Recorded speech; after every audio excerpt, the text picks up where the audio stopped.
ವಿಶ್ವತಂದ್ರಿ ಕಾಕ. ಹಲೋ ನಮಸ್ತೆ. ಕಕ್ಕ ಭಗವದ್ಗೀತೆ ಬಗ್ಗೆ ಏನಾರು ಹೇಳ ಕಕ್ಕ. ಭಗವದ್ಗೀತೆ ಬಗ್ಗೆ ಹಾ ಭಗವದ್ಗೀತೆ ಬಗ್ಗೆ ಇನ್ನು 2-3 ಸರ್ತಿ ಕೇಳಿ, ನಾ 2-3 ಸರ್ತಿ ಹೇಳಿನಿ. ಈಗ ಮತ್ತೆ ಭಗವದ್ಗೀತೆ ಬಗ್ಗೆ ಹೇಳಂತ ಬರ್ತದೆ. ಭಗವದ್ಗೀತಾ ಅದು ಯಾರು ಓದಬೇಕು, ಯಾರು ಓದಬಾರ್ದು ಅದ್ರ ಬಗ್ಗೆ ಹೇಳ್ತೀನಿ. ಭಗವದ್ಗೀತೆ ಯಾರು ಓದ್ಬೇಕಪ್ಪ ಅಂತಂದ್ರ, ಯಾರು ಪ್ರಾಮಾಣಿಕತನದಿಂದ ಇರ್ತಾರ, ಬದುಕಿನಾಗ ತಮ್ಮ ಅಸ್ತಿತ್ವ ಯಾರು ಉಳಿಸ್ಕೋಬೇಕಂತ ಮಾಡಿರ್ತಾರ, ಒಳಗೆ ಕನ್ಫ್ಯೂಷನ್ ಇರ್ತದ, ಹಿಂಜರಿಕೆ ಇರ್ತದ, ಅವರು ಭಗವದ್ಗೀತಾ ಓದ್ಬೇಕು. ಯಾರು ಓದಬಾರ್ದಪ್ಪ ಅಂತಂದ್ರ, ಜೀವನದಾಗ ಯಾರು ತಪಸ್ವಿಗಳು ಅಂತ ಅನ್ಸ್ಕೊಂಡಿಲ್ಲಲ್ಲ ಅಂಥವ್ರು ಓದಬಾರ್ದು. ಕೃಷ್ಣ ಪರಮಾತ್ಮ ಭಗವದ್ಗೀತೆದಾಗ ಹೇಳ್ಯಾರ, ಅಂಥವ್ರು ಓದಬಾರ್ದು.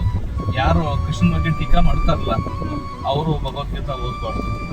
ಮತ್ತು ಕೃಷ್ಣ ಪರಮಾತ್ಮ ಒಂದು ಮಾತು ಏನು ಹೇಳ್ಯಾನ ಭಗವದ್ಗೀತೆ ಒಳಗಪ್ಪ ಅಂತಂದ್ರ,